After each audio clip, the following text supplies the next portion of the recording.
4월의 첫날 새벽, 다 함께 우리의 마음을 모아 하나님께 예배를 드리시겠습니다. 오늘 우리에게 주시는 하나님의 말씀은 신약성서 히브리서 11장 1절부터 3절까지의 말씀, 요한 1서 4장 12절 말씀입니다. 제가 봉독해 올리겠습니다. 믿음은 바라는 것들의 확신이요 보이지 않는 것들의 증거입니다. 선조들은 이 믿음으로 살았기 때문에 훌륭한 사람으로 증언되었습니다. 믿음으로 우리는 세상이 하나님의 말씀으로 지어졌다는 것을 깨닫습니다. 보이는 것은 나타나 있는 것에서 된 것이 아닙니다. 지금까지 하나님을 본 사람은 없습니다. 그러나 우리가 서로 사랑하면 하나님이 우리 가운데 계시고 또 하나님의 사랑이 우리 가운데서 완성된 것입니다. 아멘. 샬롬, 주님의 평화를 전합니다. 4월의 첫날을 하나님의 말씀으로 전할 수 있게 되어 기쁘고 감사합니다. 4월은 봄의 계절이기도 합니다. 곳곳에 개나리와 진달래, 목련화가 꽃피는 계절입니다. 아름다운 봄꽃을 보고 있노라면 절로 미소가 흘러나옵니다. 꽃이 아름답기 때문이죠. 아마도 아무리 삶이 힘들고 지치고 그래도 예쁜 꽃을 보고 찡그리는 사람은 없을 것입니다. 꽃이 아름답기 때문이죠. 제가 좋아하는 대중가요 중에 사람이 꽃보다 아름다워 라는 노래가 있습니다. 아름다운 꽃처럼 사람도 그렇게 아름다울 수 있고 또 어쩌면 사람이 꽃보다 더 아름답게 느껴질 수 있다는 말입니다. 하지만 혐오를 느끼는 사람에게는 이런 말은 소용이 없습니다. 아름답기는커녕 인상을 찌푸리게 됩니다. 꽃이든 사람이든 진정한 아름다움으로는 모두를 미소짓게 하지만 그가 한 행동이 결코 아름답지 않은 사람에게는 모두를 힘겹게 하고 찡그리게 합니다. 예수님은 그런 사람의 본질을 잘 꿰뚫고 계셨습니다. 본디 사람은 미러링이 잘 되는 존재여서 폭력을 배울 수 있다는 점을 알고 계셨습니다. 서로 원수가 되어 더 이상 싸우지 말고 서로를 사랑하는 모습을 본받아 함께 하나님의 나라를 만들어 가기를 바라셨던 것 같습니다. 하지만 이 일은 결코 쉽지 않습니다. 마치 아이들이 좋은 것을 먼저 배우기보다는 나쁜 행동들부터 먼저 배우는 것과 같습니다. 나쁜 행동은 그 영향력과 힘이 매우 커서 제 아무리 좋은 행동을 10가지 해도 나쁜 행동 1번을 하고 나면 그 전에 9번의 좋은 행동은 모두 사라져 버립니다.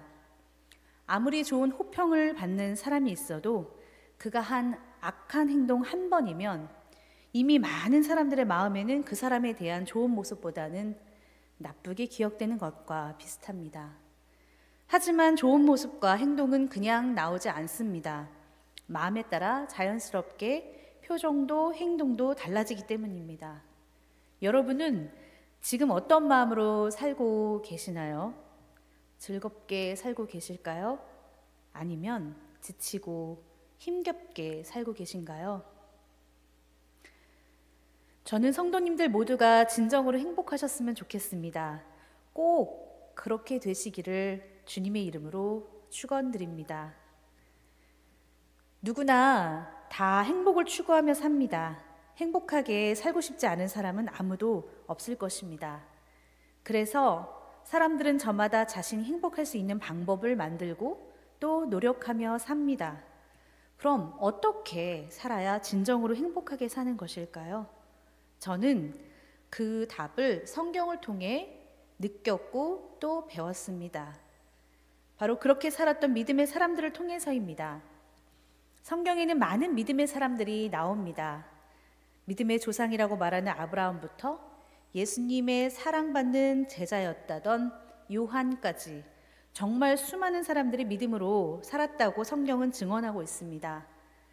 하지만 저는 그 중에서도 믿음의 공동체였던 초대교회를 함께 떠올려 보았으면 좋겠습니다. 예수님께서 십자가에 달려 돌아가시고 사흘 만에 부활하신 후 40일 동안 이 세상에 머무르시면서 제자들과 많은 사람들에게 보이셨습니다. 그리고 다시 하늘로 올라가셨습니다. 그 이후에 초대 공동체는 믿음의 확신을 가지고 예수님을 기다리며 성도의 공동생활을 시작했습니다. 자신이 가진 것을 함께 나누며 어려운 사람을 서로 돕고 사회의 일반 사람들이 보기에도 흐뭇하고 본이 될 만큼 정직하고 바르게 살았습니다. 심지어 모진 박해와 고난에도 불구하고 서로를 아끼며 보듬고 살았습니다. 언제까지 그렇게 했냐면 죽을 때까지 그렇게 살았습니다. 하다 만 것이 아니라 죽을 때까지 그렇게 살았습니다. 그들이 그렇게 살 수 있었던 비결이 무엇이었을까요? 그것은 바로 믿음이었습니다. 예수님께서 곧 오신다는 믿음, 하나님의 나라가 임하실 것이라는 믿음 덕분이었습니다. 하지만 그렇게 하나님의 나라를 바라던 초대교회 공동체의 사회적 배경이 정말로 사회적으로 하나님의 나라가 왔으며 결국 하나님의 나라를 드디어 만끽하게 되었다는 말씀은 성경 어디에도 나오지 않습니다. 심지어 성경이 끝나는 요한계시록에서도 그 나라가 도래했다는 말씀은 나오지 않습니다. 오히려 마라나타 주 예수여 오시옵소서 하며 간절히 부르짖다가 끝납니다. 정말 허무하기 짝이 없습니다. 이렇게 끝나다니요. 어떻게 참고 살아왔는데 좋은 세상은커녕 죽음으로 끝나고 또 좋은 세상 한번 보지 못하고 끝나다니요. 아마도 처음으로 성경을 읽는 사람이라면 이런 희망 없어 보이는 결말에 대해서 굉장히 황당해 할 수도 있습니다. 이야기의 시작은 있는데 끝이 없기 때문입니다. 하지만 믿음의 사람은 다릅니다. 믿음의 사람들은 알고 있습니다.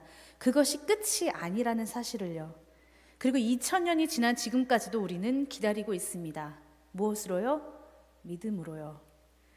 그렇다면 여러분이 생각하는 믿음이란 어떤 것입니까? 저는 어린이부 아이들에게 꼭 가르쳐주는 찬양이 하나 있습니다. 그것은 바로 믿음이라는 노래입니다. 그 가사는 이렇습니다. 믿음, 그것은 기대하는 것, 내가 꿈꾸는 것보다 더 멋지게 그 꿈을 이루실 하나님을 기대하고 또 기대하는 것. 믿음, 그것은 기도하는 것, 내가 원하는 것보다 더 귀한 것, 최고로 주시는 하나님을 기대하고 또 기대하는 것. 이런 가사입니다. 그렇습니다. 믿음은 바로 기대하고 기도하는 것입니다. 오늘 본문 말씀인 히브리서 11장은 믿음장이라고도 불립니다. 초대교회의 많은 고난과 박해 속에서도 그리스도인들이 믿음으로 그 모든 고난을 이겨내길 바라는 마음과 어떻게 하면 그 모진 세월을 이겨낼 수 있는지에 대해 설명하고 있습니다. 믿음은 바라는 것들의 실상이요. 개혁서는 믿음은 바라는 것들의 실상이라고 말하고 있습니다. 실상이란 실제 모습이라는 것입니다. 바란다는 것은 생각하고 마음에 품었다는 말인데 그 바라는 것을 실제 눈으로 보고 있듯이 한다는 말입니다. 표준 서번역에서는 또 이렇게 말하고 있습니다. 믿음은 바라는 것들의 확신이요. 즉, 보는 것을 넘어 확실히 존재한다고 확신한다는 뜻입니다. 그리고 바로 뒤에 그 보이지 않는 것을 증거하기까지 한다고 말하고 있습니다. 아니, 어떻게 보이지도 않는 것을 어떻게 증거로 채택할 수 있을까요? 이렇게만 본다면 오늘 본문의 말씀은 앞뒤가 맞지 않는다고 생각하실 수도 있습니다. 하지만 실제로 모든 이들은 눈에 보이기 전에 계획함으로 시작이 됩니다. 그림 한 장을 그리는 것만으로도 그렇습니다. 결과야 어쨌든 먼저 마음으로 떠올려야 그려질 수 있습니다. 구도와 배치, 등장인물이나 사물 등 생각하지 않으면 그려지지 않는 것과 같습니다. 그렇게 본다면 모든 일이 그렇습니다. 마음속에 품지 않고 생각하지 않으면 오지도 않습니다. 물론 삶에서 내가 계획하지 않고 떠올리지 않았는데도 불구하고 일어나는 일들이 있지만 사실 그조차도 알고 보면 누군가 처음에는 떠올랐었고 또 생각했기 때문에 일어나는 현상입니다. 그렇기 때문에 먼저 생각하고 마음에 품은 것을 잘해야 합니다.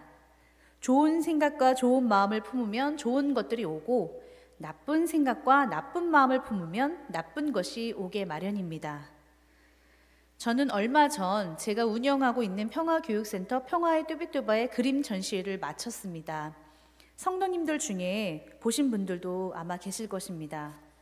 그 전시회의 주제는 행모시였습니다. 행복을 모으는 시간이라는 뜻입니다. 전시회의 의도는 행복한 장면들을 모아봄으로써 우리의 존재가 얼마나 행복을 느끼는 존재인지 나를 돌아보는 것이었습니다. 그 모든 것들 중에 AI라는 것이 있었습니다. 영어로 Appreciative Inquiry로 즉 가치를 높이 사고 고마워하고 감탄한다는 뜻을 담고 있는 appreciative와 탐구하고 연구하고 발견한다는 행위를 뜻하고 있는 inquiry가 합해서 긍정적 탐색을 의미합니다.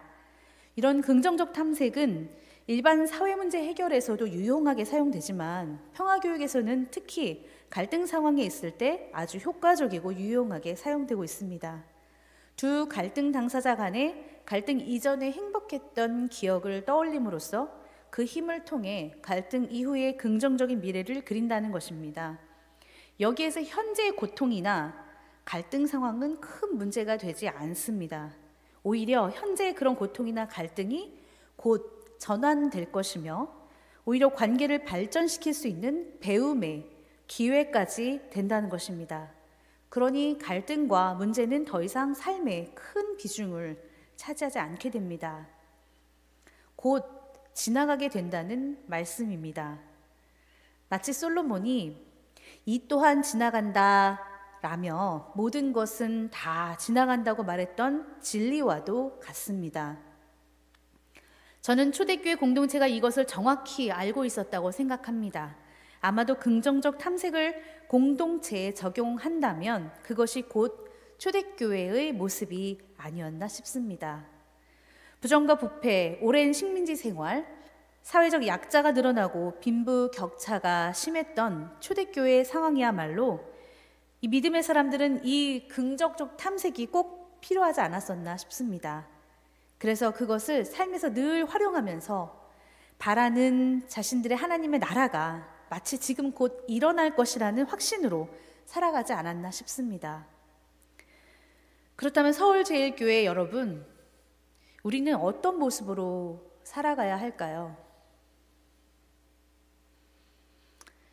많은 사람들이 지금의 대한민국 현실은 더 이상 희망이 없다고 말합니다. 기후 재앙까지 이루고 있으니 사실 그렇게 본다면 종말은 곧 올 현실이기도 합니다. 어느새 국민 사회는 이간질되어서 양분화되어 버렸고 많은 희생을 치르고 힘겹게 이뤄낸 민주주의는 희미한 추억으로 변해가고 있습니다. 허무함과 공허함, 무기력감이 난무해지고 우울감이 증폭된 현 시국에 우리 그리스도인들은 다시금 초대교회를 떠올리며 믿음을 회복해야 되지 않을까요? 하나님의 나라가 오실 것임을 굳게 믿고 서로의 온기로 버텨냈던 초대교회 공동체처럼 다시 우리 안에 좋은 꿈을 꾸고 평화의 꿈을 꿔야겠습니다. 예수님은 마음에 가득 찬 것을 입으로 말한다고 말씀하셨습니다. 여러분은 어떤 마음을 품으시겠습니까? 4월 첫날 가장 아름다운 봄꽃을 보는 4월. 하지만 우리 민족의 역사에는 늘 슬픔이 있었던, 슬픔이 만연했던 4월. 여러분들은 이제 어떤 마음과 생각을 품으시겠습니까? 성도 여러분, 지치지 마시고 좋은 꿈만 꾸시고 행복한 상상으로 지금의 모든 현실, 어려움을 이겨내시기를 주님의 이름으로 축원드립니다. 믿음은 우리가 바라는 것들로 곧 현실이 될 것입니다. 천국, 그 멋진 하나님의 나라를 우리 모두 기대하는 믿음의 삶을 통해 우리 모두가 행복해지시기를 주님의 이름으로 축원드립니다. 모두 묵상하심으로 하나님의 말씀을 마음에 품으셨으면 좋겠습니다.